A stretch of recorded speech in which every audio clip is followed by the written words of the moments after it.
Rumah 2 lantai di pinggiran kota Bandung itu tampak tenang dari luar. Halaman kecil dipenuhi tanaman hias milik Bu Yani, dapur selalu bersih, dan ruang tamu rapi dengan aroma kayu manis dari diffuser yang menyala setiap pagi. Di dalam rumah itu, tinggal 3 orang. Reza, pria 30 tahun, pengusaha mebel yang mulai sukses, istrinya Alia, 27 tahun, mantan pramugari yang kini ibu rumah tangga sepenuhnya, dan ibu Reza, Bu Yani, 52 tahun, janda pensiunan guru yang terpaksa tinggal bersama mereka setelah rumah lamanya dijual untuk pengobatan almarhum suami. Mereka terlihat seperti keluarga ideal. Alia selalu menyuguhkan teh manis untuk mertuanya setiap sore. Bu Yani pun sering membantu menjaga cucu pertama mereka yang baru berusia setahun, Reyhan. Reza sendiri, meski sibuk dengan bisnisnya, berusaha tetap pulang tepat waktu setiap malam. Namun, di balik senyum dan keramahan itu, ada getaran halus yang belum dipahami siapapun. Alia terkadang merasa risih ketika Bu Yani terlalu memperhatikan suaminya. Terlalu sering memuji Reza, terlalu sering ikut campur dalam urusan rumah tangga mereka. Tapi Alia menahan diri. Mertua adalah orang tua juga, bukan? Di sisi lain, Bu Yani mulai merasa hidupnya kosong. Sejak suaminya meninggal, kesepian menumpuk seperti debu di sudut-sudut hati. Reza adalah satu-satunya anaknya yang tersisa. Tapi hubungan mereka kini tak seperti dulu. Ada orang lain yang mengisi tempat di sisi Reza, dan Bu Yani, diam-diam, merasa terancam kehilangan peran dan kedekatan itu. Satu sore yang lembab, saat Reza masih di luar kota karena urusan kerja, Alia dan Bu Yani duduk bersama di teras rumah. Hujan menggantung di langit, dan suara Reyhan terdengar dari dalam rumah. Dulu, waktu Reza kecil, dia selalu tidur di lengan saya. Tangannya melingkar di leher saya. Dia anak yang manja sekali, kata Bu Yani. Matanya menerawang, bibirnya tersenyum samar. Alia hanya tersenyum kecil, tak tahu harus menanggapi apa. Kadang saya iri, sambung Bu Yani pelan. Kamu yang sekarang punya Reza sepenuhnya. Perkataan itu membuat Alia sedikit kaku. Ada nada yang ia tak mengerti sepenuhnya. Apakah itu luka? Atau rasa bersaing? Malam harinya, saat Alia tidur lebih awal karena kelelahan, Bu Yani berjalan ke kamar Reza yang kosong. Ia membuka lemari anaknya, menyentuh dasi kerja yang tergantung rapi. Tangannya bergetar, dan matanya berkaca-kaca. Maafkan ibu, Zah. Ibu cuma ingin kau tak lupakan ibu, bisiknya lirih. Sudah 2 hari Reza belum pulang dari perjalanan bisnis ke Yogyakarta. Alia berusaha tetap tegar, mengurus Reyhan sendirian di rumah. Ia terbiasa, tetapi tetap merasa lelah, terutama ketika harus berbagi atap dengan Bu Yani, yang belakangan sikapnya makin sulit dipahami. Reyhan ini, kurang tidur ya? Coba jangan terlalu diajak main malam-malam. Komentar Bu Yani pagi itu sambil mengaduk bubur bayi. Alia hanya menanggapi dengan senyum tipis. Kritik kecil seperti itu datang hampir setiap hari. Dan meskipun tidak frontal, ada tekanan yang Alia rasakan, seolah setiap tindak tanduknya sebagai ibu dan istri selalu salah di mata mertuanya. Di siang yang gerah, listrik tiba-tiba padam. AC mati, dan Reyhan mulai rewel. Alia pun sibuk menenangkannya di kamar. Sementara Bu Yani masuk membawa kipas tangan. Boleh ibu yang gendong dulu? Kamu istirahatlah sebentar. Tawar Bu Yani dengan senyum yang tampak tulus. Alia, yang benar-benar lelah, mengangguk dan menyerahkan Reyhan. Ia tak tahu bahwa momen singkat itu membuka celah tak kasat mata. Momen ketika Bu Yani merasa kembali penting. Berguna. Diperlukan. Malam harinya, Bu Yani duduk sendiri di ruang tamu, menggenggam HP lamanya. Ia membuka galeri foto, sebagian besar gambar Reza semasa kecil, di pelukannya, di sekolah, bahkan saat remaja, menggandeng tangan ibunya. Lalu, ia melihat foto keluarga terakhir. Reza dan Alia berdiri berdampingan, Reyhan dalam gendongan Alia. Bu Yani berdiri di samping, tersenyum. Tetapi entah kenapa ia merasa dirinya hanya sebagai tempelan di foto itu. Air mata mengalir di pipinya. Ia mengusapnya cepat-cepat saat mendengar langkah kaki Alia turun dari lantai atas. Bu, mau teh? Tawar Alia, sopan. Tidak usah. Ibu sudah cukup. Jawab Bu Yani singkat, tak menatap Alia. Sesaat hening. Kemudian, dengan suara pelan, Bu Yani berkata, "Kamu tahu, dulu ibu pernah berpikir, Reza takkan menikah. Ia terlalu dekat dengan ibu. Kami seperti sepasang jiwa yang saling bergantung." Alia menatap mertua itu dalam diam. Jantungnya berdetak lebih cepat. Tapi ia tetap diam. Ia tahu, ini bukan sekadar nostalgia seorang ibu. Ada sesuatu yang mengusik dari kata-kata itu. Dan malam itu, untuk pertama kalinya, Alia bermimpi buruk. Mimpi Reza berbalik pergi, meninggalkannya, menggandeng tangan seseorang dan sosok itu adalah Bu Yani. Reza akhirnya pulang setelah 4 hari di luar kota. Suasana rumah seketika berubah. Rehan tertawa riang saat digendong ayahnya. Alia tampak lega, dan Bu Yani tersenyum berbeda.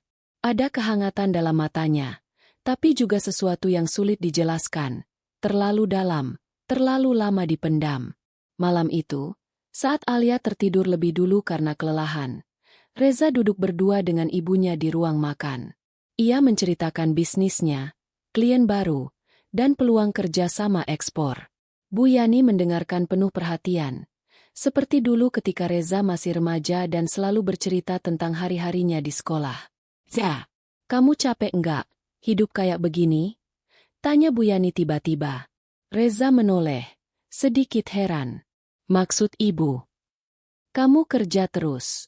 Istri kamu sibuk ngurus anak. Rumah ini kayak hotel. Kamu nggak merasa sepi?" Reza tertawa kecil. "Namanya juga hidup, Bu. Capek itu biasa." Bu Yani diam sebentar. Lalu, pelan-pelan, ia menyentuh tangan Reza. "Kalau kamu butuh tempat pulang bukan cuma rumah, tapi seseorang yang mengerti kamu. Ibu masih ada." Tangan Reza langsung ditariknya perlahan. Ia menatap ibunya. Bingung. "Bu, maksudnya?" Namun Bu Yani hanya tersenyum samar. "Sudahlah. Ibu cuma bicara sebagai seorang perempuan yang dulu juga pernah sendiri." Reza tak berkata apa-apa. Ia mencoba tersenyum, lalu berdiri. "Aku ke kamar dulu, Bu. Mau lihat Rehan."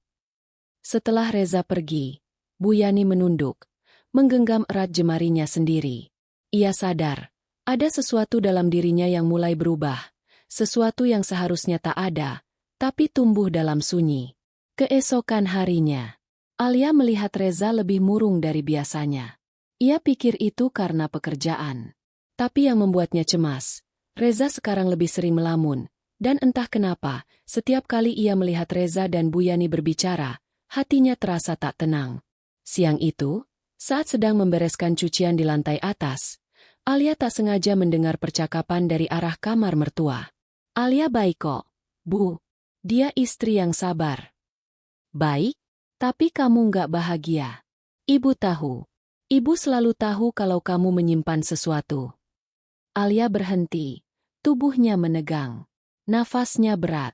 Ia tahu ia tak boleh menguping. Tapi suara Bu Yani membuatnya tak bisa melangkah. "Kamu butuh sosok yang benar-benar bisa mengerti kamu. Yang tidak menuntut. Yang bisa menerimamu apa adanya." Lalu hening.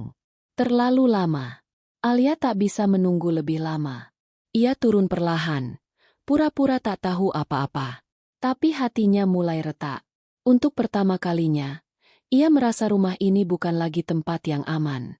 Malam itu, hujan deras mengguyur kota Bandung. Petir menyambar beberapa kali, membuat Rehan terbangun menangis ketakutan.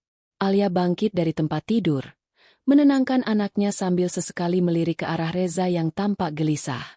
Setelah Rehan tenang dan tertidur kembali, Alia berbaring, tapi tak bisa memejamkan mata. Ada yang mengganggu pikirannya. Ucapan Bu Yani kemarin masih terngiang. Sikap Reza yang makin menjauh. Dan tatapan mata mertua yang kadang membuatnya merinding. Terlalu dalam, terlalu intens. Pukul 1.15 dini hari. Alia terbangun karena mendengar suara langkah di luar kamar. Dengan hati-hati, ia bangkit dan membuka pintu. Ia melihat bayangan seseorang berjalan menuruni tangga. Pelan-pelan, ia mengikuti langkah itu. Dari balik tembok, ia melihat Reza duduk di ruang tamu, hanya mengenakan kaos dan celana pendek. Bu Yani berdiri di dekatnya, mengenakan daster panjang, rambut tergerai, wajahnya tampak lembut dalam cahaya lampu remang. "Ibu nggak bisa tidur," kata Bu Yani pelan, duduk di samping Reza. "Hujan selalu mengingatkan ibu pada malam waktu ayahmu meninggal." Reza menatap ibunya dengan iba. "Maaf, Bu, kalau akhir-akhir ini aku jadi jarang ngobrol." Bu Yani tersenyum pahit. "Kamu bukan jarang ngobrol, Za. Kamu mulai menjauh." "Enggak, Bu. Ibu ini siapa sih buat kamu sekarang? Cuma orang tua yang kamu tampung di rumah karena kasihan." Suara Bu Yani mulai bergetar. "Ibu ini, dulu segalanya buat kamu." Reza menunduk, tak tahu harus berkata apa. Dan tiba-tiba, Bu Yani memegang wajah anaknya, menatap matanya dalam-dalam. "Kamu tahu nggak, Ja, kadang ibu berharap kita bisa kembali ke masa itu.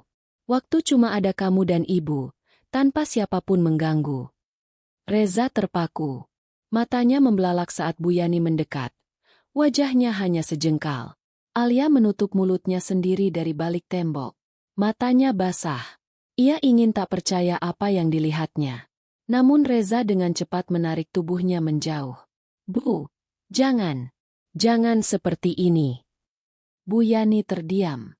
Matanya kosong. Lalu ia tersenyum.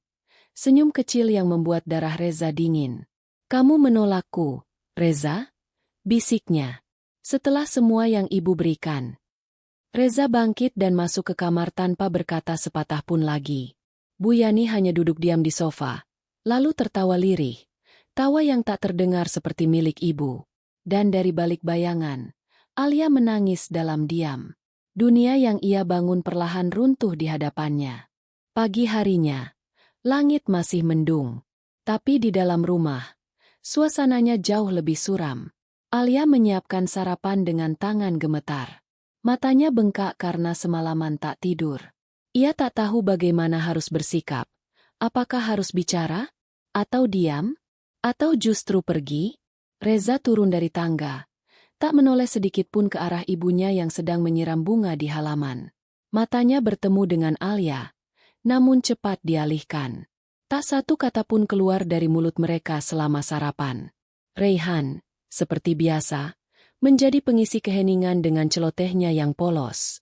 Setelah Reza pergi ke kantor, Alia duduk sendiri di meja makan. Cangkir tehnya masih penuh. Dingin. Ia terus memutar ulang kejadian dini hari tadi dalam benaknya.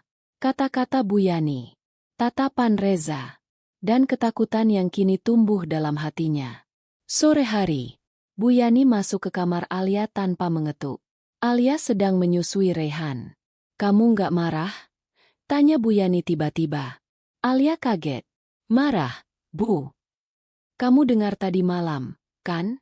Suara Bu Yani datar. "Kamu mengintip dari balik tembok." Alia menelan ludah. Nafasnya tertahan. "Ibu nggak gila, Alia. Ibu hanya mencintai anak ibu terlalu dalam. Mungkin kamu nggak paham rasa itu, karena kamu belum kehilangan segalanya seperti ibu." Alia berdiri, tubuhnya gemetar. "Bu, yang ibu lakukan itu salah." "Salah menurut siapa?" Bu Yani membalas cepat. "Menurut manusia? Menurut norma? Ibu nggak butuh penghakimanmu. Alia, kamu hanya menumpang di hidup Reza. Ibu yang membesarkannya. Ibu yang tahu segalanya tentang dia. Kamu pikir kamu bisa menggantikan posisi ibu dalam hati Reza?" Alia mundur, memeluk Reyhan lebih erat. "Saya istri Reza, Bu. Dan itu cuma status di atas kertas." Potong Bu Yani dingin. "Tapi perasaan? Perasaan tidak pernah tunduk pada aturan, Alia." Malam hari, Reza baru pulang pukul 8 malam. Alia menunggunya di kamar. Reyhan sudah tertidur. Dengan mata yang sembab dan suara bergetar, ia akhirnya berkata, "Za, aku tahu semuanya." Reza hanya menunduk. "Kamu harus pilih antara aku dan Reyhan, atau dia." Reza menggenggam kepalanya sendiri, frustasi. Kamu pikir aku nggak bingung, Alia? Itu ibu kandungku. Aku nggak minta dia jadi seperti ini. Lalu kamu mau diam saja? Membiarkan semuanya makin rusak. Reza bangkit dari tempat tidur dan keluar kamar. Alia mengejarnya. Tapi Reza sudah masuk ke kamar Bu Yani dan menguncinya dari dalam. Alia berdiri sendiri di lorong gelap itu. Dan untuk pertama kalinya, ia merasa kalah. Bukan oleh perempuan lain, tapi oleh seorang ibu yang mencintai anaknya, dengan cara yang tidak wajar. Pagi datang tanpa harapan. Alia duduk di ruang tamu dengan wajah hampa. Reza belum keluar dari kamar ibunya sejak tadi malam. Alia mencoba tetap tenang, menyembunyikan kegelisahannya di depan Raihan, tapi setiap detik yang berlalu membuat batinnya tergerus. Jam menunjukkan pukul 7. Alia akhirnya memberanikan diri mengetuk pintu kamar Bu Yani. "Za, kamu nggak kerja?" Tanyanya dari luar, pelan. Tak ada jawaban. Tapi suara dari dalam terdengar samar. Gumaman, mungkin perdebatan. Lalu, sunyi. Beberapa menit kemudian, pintu terbuka. Reza keluar dengan mata merah. Wajah penuh tekanan. Ia menatap Alia tanpa kata. Lalu melewatinya begitu saja dan pergi ke kamar mandi. Bu Yani berdiri di balik pintu. "Alia," katanya tenang. "Kamu tak perlu mencampuri apa yang terjadi antara aku dan anakku." Alia mengangkat dagu. "Saya bukan mencampuri. Saya hanya memperjuangkan keluarga saya." "Ini bukan keluargamu, Alia," jawab Bu Yani dingin. "Kamu cuma perempuan dari luar yang kebetulan dinikahi anakku. Tapi aku ada sejak dia lahir. Aku yang tidur bersamanya saat ia demam. Aku yang memeluknya saat ia ketakutan. Aku yang menerima semua luka-lukanya. Dan itu tidak memberi ibu hak untuk mencintainya seperti ini." Bu Yani menatap tajam. "Kamu belum tahu apapun soal cinta, Alia. Kamu terlalu muda untuk paham bahwa cinta kadang tidak memilih jalan yang benar." Sore hari, di rumah orang tua Alia. Alia akhirnya mengemasi pakaian Raihan. Ia membawa anaknya pulang ke rumah orang tuanya. Ia butuh waktu untuk berpikir dan menjauh. Ibunya, Bu Nani, langsung tahu bahwa ada yang tidak beres. Tapi Alia hanya bilang, "Aku butuh waktu sendiri. Jangan tanya apa-apa dulu." Di malam sunyi, Alia duduk di teras. Ia menangis pelan, menatap Raihan yang sudah tertidur. Dalam hatinya, masih ada harapan Reza akan datang menjemput, akan meminta maaf, akan membereskan semuanya. Tapi hingga malam larut, tak ada kabar, tak ada pesan, tak ada Reza. Di rumah Reza, Reza duduk di kursi ruang tamu sendirian. Lampu remang, rokok habis setengah. Bu Yani keluar dari kamarnya. Ia berdiri di belakang Reza, lalu perlahan memeluk bahunya dari belakang. "Kamu nggak perlu merasa bersalah. Dia yang pergi." Reza memejamkan mata. Air mata akhirnya jatuh. "Ini semua salah, Bu. Salah besar." Bu Yani menggenggam tangan anaknya, lalu membisikkan sesuatu yang nyaris tak terdengar. "Kalau cinta ini dosa, maka biarlah dosa ini yang menyelamatkan kita dari kesepian." Sudah 3 hari sejak Alia pergi. Reza tak juga menghubunginya. Alia mulai merasakan keputusasaan yang menekan dadanya. Ia terus bertanya-tanya, apakah Reza memilih diam karena takut? Atau karena dia tak ingin melawan? Di sisi lain, Reza benar-benar tenggelam dalam kebingungan. Setiap kali ia ingin menelepon Alia, Bu Yani selalu muncul, membisikkan kalimat-kalimat manipulatif. "Kamu nggak lihat? Dia pergi karena dia memang tak pantas untukmu. Cintamu padanya hanya kewajiban. Tapi rasa yang kamu punya ke ibu itu alami." Reza hampir gila. Tapi ia diam. Karena sebagian dari dirinya takut melawan ibunya, takut kehilangan satu-satunya sosok yang selama ini bersamanya sejak kecil. Tapi ia juga tahu, ada batas yang telah dilampaui dan tak bisa ditarik kembali. Puncaknya, sebuah video yang bocor. Hari itu, dunia Reza berubah seketika. Alia sedang di rumah orang tuanya, menyuapi Raihan, saat ponselnya berbunyi. Sebuah pesan dari teman lamanya muncul. Li, kamu harus lihat ini. Astaga, semoga ini nggak bener. Sebuah link video pendek dari akun TikTok tak dikenal. Dengan tangan gemetar, Alia membuka.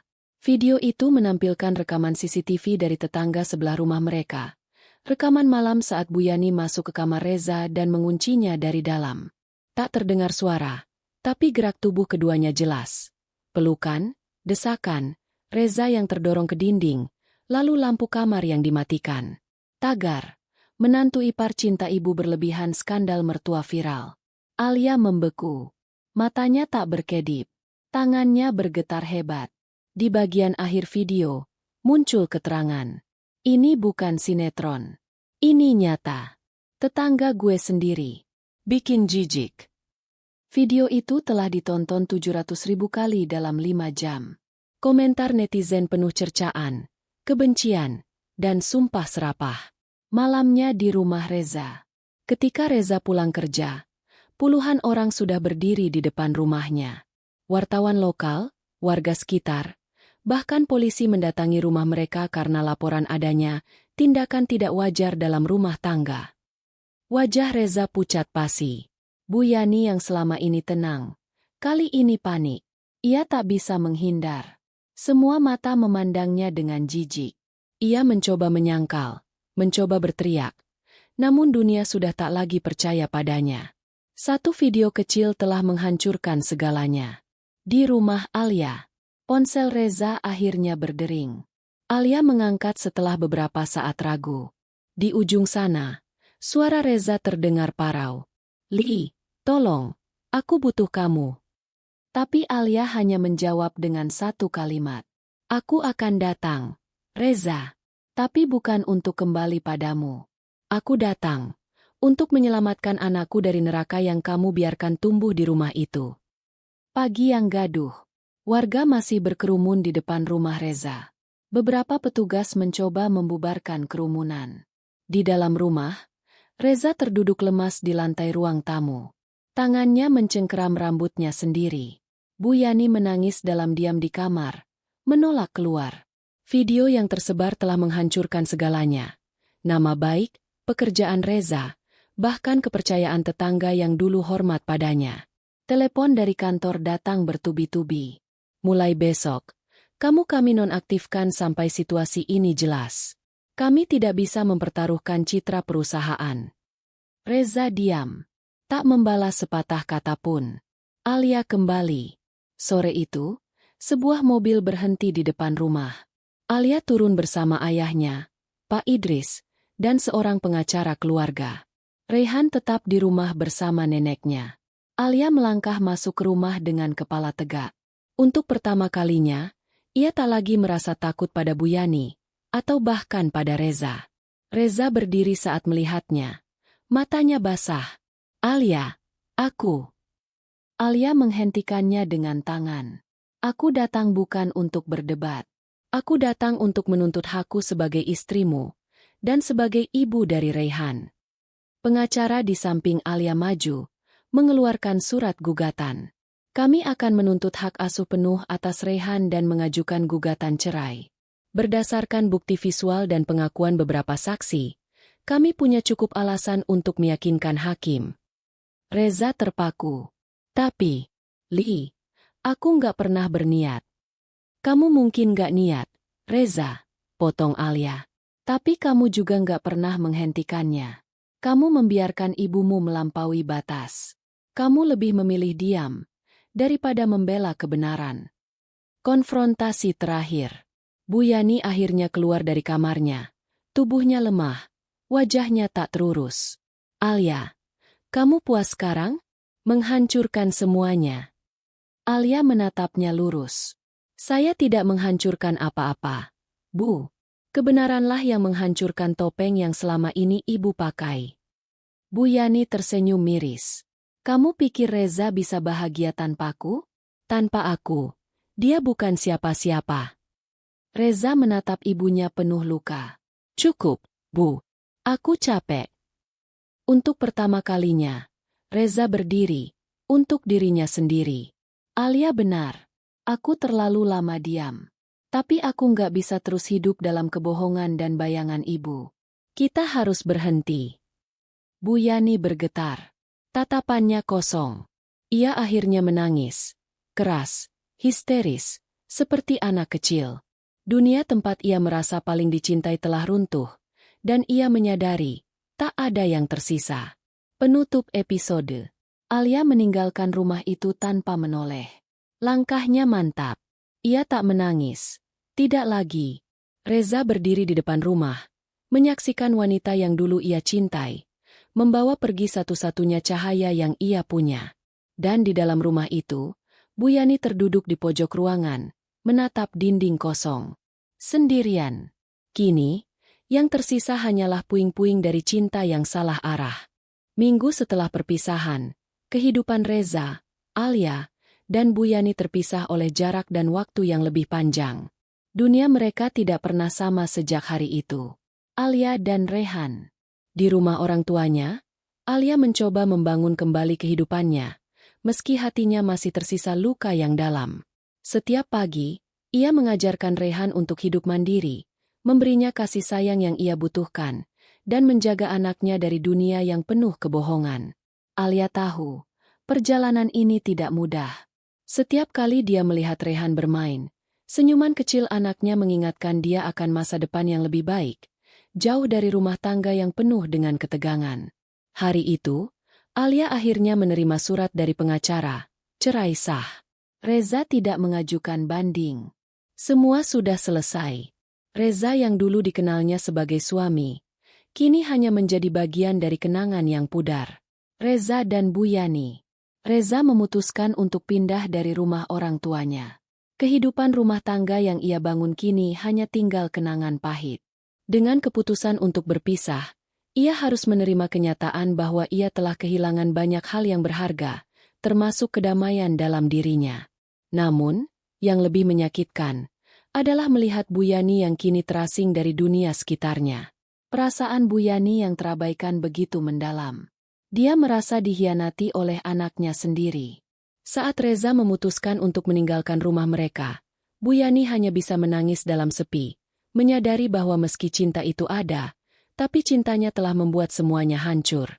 Reza menghubungi ibu satu kali, untuk memberitahu bahwa ia akan pergi.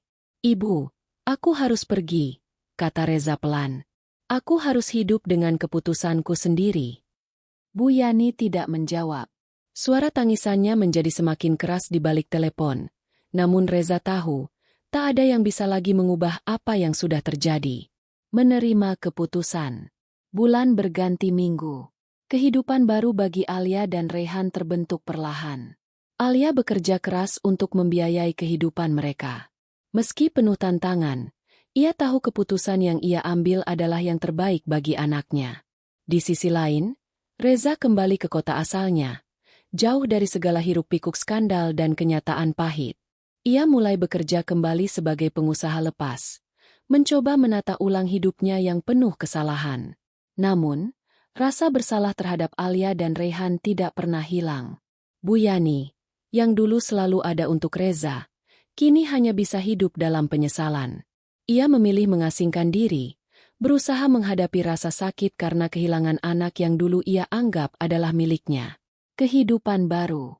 Setahun setelah perpisahan, Reza dan Alia akhirnya bertemu secara tidak sengaja di sebuah restoran. Rehan kini telah beranjak besar, berjalan dengan lincah dan senyuman manis di wajahnya. Reza melihat anaknya dengan mata penuh haru. Alia hanya tersenyum tipis, meski hatinya masih terluka. Namun, ada ketenangan di matanya, ketenangan yang hanya datang setelah melalui banyak pertempuran batin. "Reza," Alia memulai dengan suara lembut. "Aku ingin kamu tahu, aku tidak membenci kamu. Tapi, kita memang tidak lagi bisa bersama. Ini untuk kebaikan Rehan." Reza menundukkan kepala, menahan air mata. "Aku tahu, Alia. Aku benar-benar minta maaf." Alia mengangguk, lalu berbalik pergi, meninggalkan masa lalu yang kelam di belakangnya. Penutupan. Ketika pintu restoran itu tertutup, Alia menatap langit malam dengan hati yang lebih tenang. Masa lalu mereka, skandal, cinta terlarang, dan kehilangan telah menjadi bagian dari cerita yang terputus. Tetapi kini, ia memilih untuk menatap masa depan dengan harapan. Reza juga memilih untuk melangkah maju. Ia tahu bahwa cinta yang ia cari selama ini tidak akan bisa kembali. Tetapi ia harus hidup dengan perbuatannya, menerima segala konsekuensinya. Dan Bu Yani, meski dalam kesendirian yang mendalam, mulai meresapi pelajaran paling pahit dalam hidupnya, bahwa cinta yang terlarang tidak hanya menghancurkan orang yang kita cintai, tapi juga diri kita sendiri.